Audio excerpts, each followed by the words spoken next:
Hi, welcome back. My name's Elena, and this is Elena's Knits.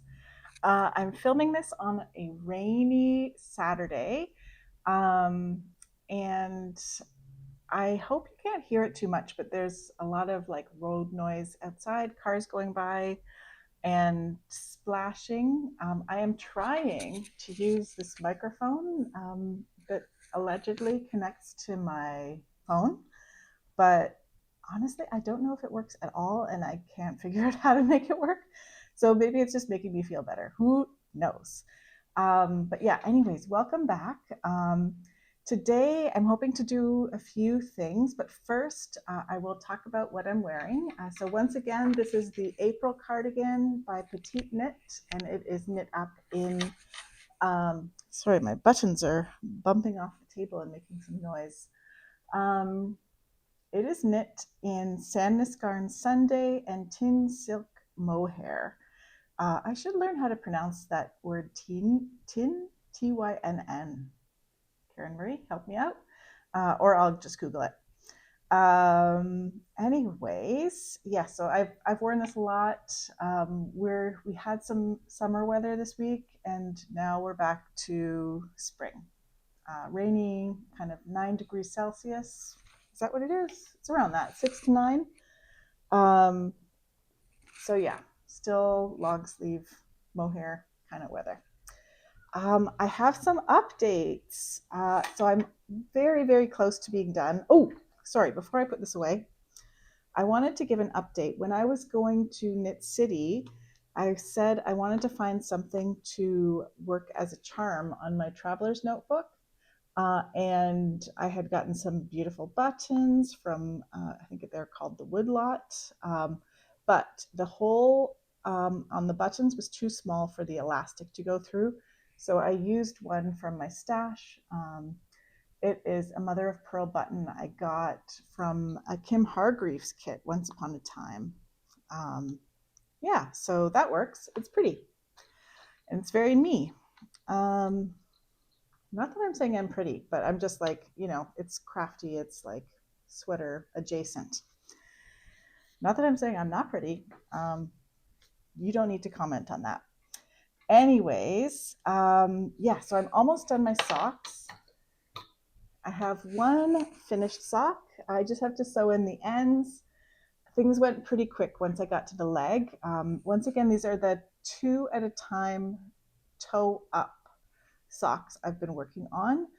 Um, and yeah, I had a kind of love hate relationship with them, but I'm just gonna not complain about them anymore. They're mostly done, and there's some cool techniques I used that weren't in the pattern. Not that I have any beef with the pattern, but yeah, I opted to do a knit one, purl one, rib, and I did it in the combined method that I first learned about from It Is a Sarah, from Sarah's channel. And so it's more of like a um, continental knit stitch, and then the purl stitch is done in a bit of a funny way. So I'm going to do a demo of that, and then I'm going to do a demo of rats. I'm blanking on the name of it. It is a cast off that's called somebody with a J name, Julie. I will put it down below. They're super stretchy cast off, which is the best one allegedly for knit one, purl one ribbing, like socks. So you can see it's a super stretchy cast off. Yeah. So these socks are actually a little bit big for me. So I think I'm going to have to find somebody to give them to whose feet are a little bit bigger than mine, or I'll wash them up and see where things land after that. The other thing I might do in this episode, or it might be next week, depending on how brave I feel, is I have to confront my dormant Frere sweater that I was knitting in Knitting for Olive Pure Silk, because I think it's too small. Yeah, like I'm at the time of life where my body is just a little all over the place, and a sweater that would have fit 3 months ago might not fit right now. It might fit in 3 months from now. Um, and I'm like, I have to put it on what are those strings called? I can't remember, but I have to put it on a string so that I can try it on. It's top down, so I can see where I'm at and make a decision. Am I going to frog it? Am I going to alter it? Maybe it fits. Maybe I could just move on with my life. But honestly, I am kind of either way, leaning towards frogging it. So that means ripping out for anybody who's not up on the knitting lingo. Yeah, so just unwinding the sweater to turn it back into balls of yarn. I've only knit up one ball so far, so it's not so far. And I'm thinking of just starting over with something that calls for that yarn. This pattern, it's like a cool idea, where you can have a fingering weight or DK weight yarn, but you just knit it up in a DK gauge. But at the moment, I am not feeling like doing a lot of math or figuring out just in general. Um, as much as I love math, um, yeah, and yeah, so I'm kind of leaning towards frogging it either way. Um, And then, yeah, I will in a sec go to my techniques, but I want to mention what I'm going to knit next, and that is vanilla socks. I can't wait to start them. This yarn that I have, it's not what I had planned to do next. I had planned to do some socks I had in progress that were from the 52 Weeks of Socks book from Lina Press. But this is a fiber company, so now discontinued, Amble, or Wandering Souls, sock yarn. Beautiful green color, like a natural wool. Let's just pull this out and see. Washable merino wool, alpaca, and recycled nylon. Okay, so that's like a little bit interesting with the alpaca, and then it's merino. So I think this will be beautiful. It's a gorgeous color. I'm going to knit it top down, one at a time, on my favorite Flexi Flips, 2.5 millimeters. And yeah, I'm so looking forward to that. I will take my leftovers from the socks that I'm about to finish for you, and I will put this back into the northeasterly blanket that I'm making with all of my leftover sock yarn. And I think I will also cast on another, what is it called? It is called the Rollicka scarf. Pardon my fancy project bag that I'm making with Lelaine Biscotte cash silk lace in this beautiful color, caramel, cash silk caramel. And I think this will be a gift for a friend. And then I think I will take the the cream colored cotton that I got in Montreal, and I will knit a Sari Nordland summer design. So yeah, I am very much leaning towards frogging the Frere sweater either way. So you know what? I'm not even going to bother trying it on. I'm just not feeling that sweater. Let's let it go. Okay, so the next thing you'll see will be me with my production assistant helping me, showing you the way I knit the ribbing for my socks, and then I will show you how I did the cast off using J something's super stretchy cast off. All right, see you soon. Hello. As promised, I'm going to show you how I did the ribbing for these socks using the combined type of ribbing. And I will try to find a video that shows things and uses the right terminology and everything. And I'll put it in the show notes. So you do a kind of regular continental knit.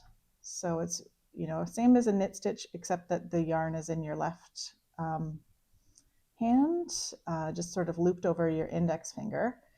And then for the first row of ribbing, you will go into the purl stitch with the yarn in front, So you go in the first loop, but and then you put the yarn around it from front to back the same way, or left to right, the same way you do for a knit stitch. Instead of usually it's the other way around for a purl, and then you can just pull it off and loop around.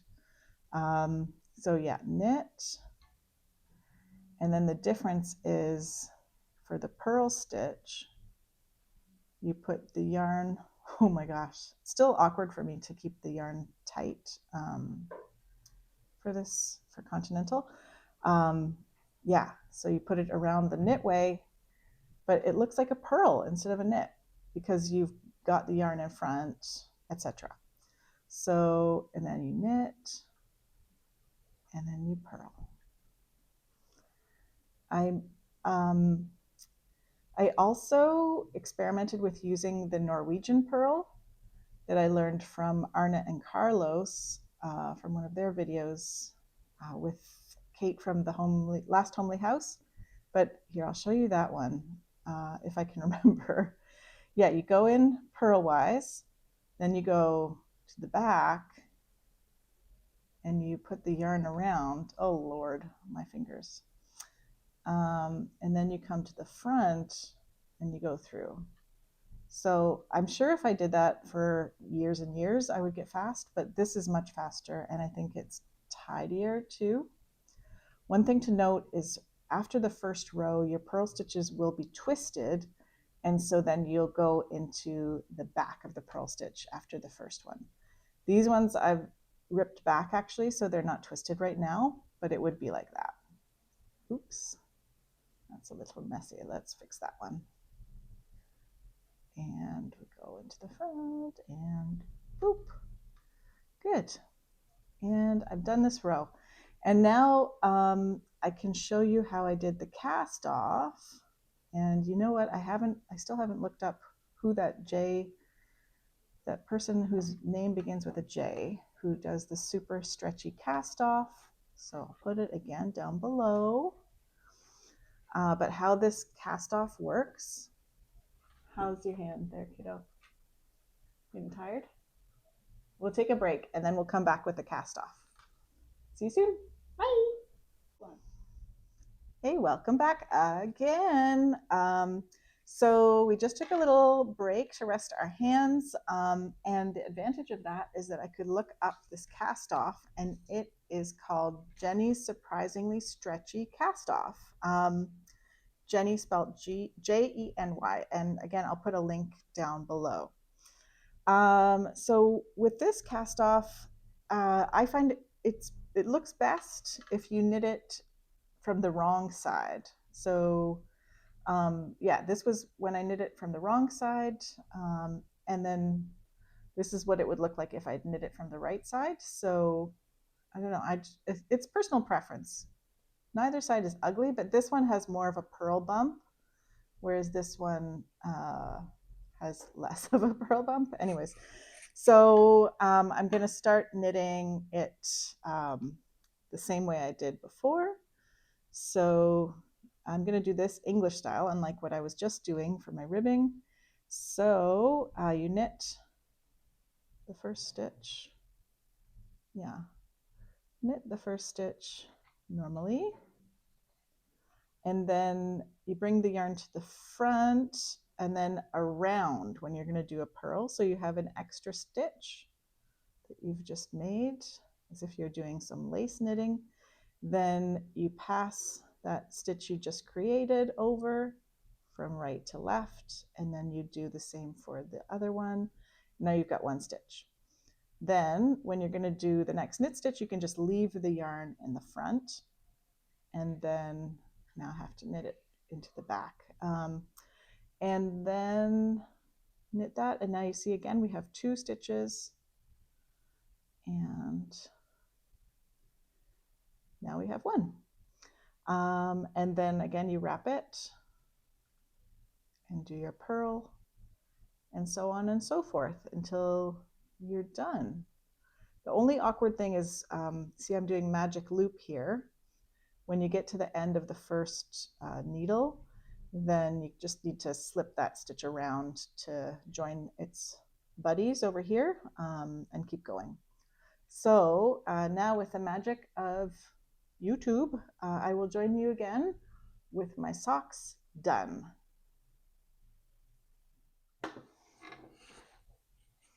Hello for the last time today. I'm back and ta-da, this is the sock I was working on and it is 100% done. Actually, there are 2 more ends that need to be sewn in on the inside, but aside from that, the cast on, or cast off rather, is done. It looks great. And most importantly, I can move on with my life to some top-down socks, to another Rolika scarf, to a summer sweater, to many other things. So yeah, thanks for joining me today. Please consider giving a like, sending me a comment, or asking any questions you have, and subscribing so you can see me next Sunday when I have another video. And I'll show you what I've been up to. Maybe something with this, maybe something with my leftovers, but rest assured, I will keep you updated. Okay, have a great week. Bye for now.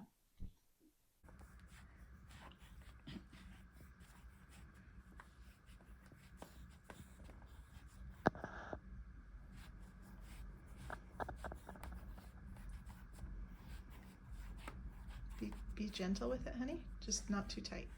Sorry.